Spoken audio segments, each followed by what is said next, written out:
Hi, I'm attorney David Boyle. And I want to do is explain what an arraignment is to you. Basically, once an individual is arrested, their charges, their information about their case is forwarded to the prosecuting official for that jurisdiction, typically the district attorney's office. They then review the case and make a determination about what charges should be filed, if any, against the individual.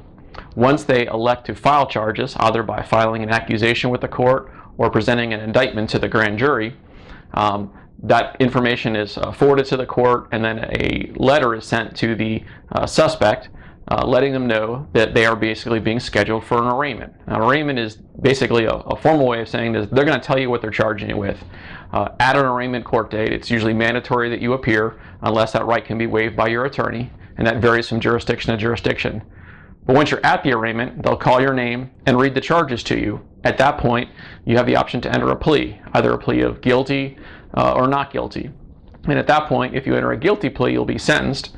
And if you enter a not guilty plea, that will basically begin the criminal process against you in terms of having any motions heard, having the discovery process with your attorney, where your attorney gets the ability to look at the state's evidence and have it to best advise you about how to proceed with your case.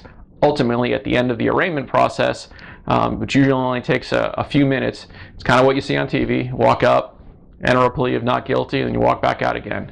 So it's a very simple process, but it's basically the formal process for beginning a criminal case.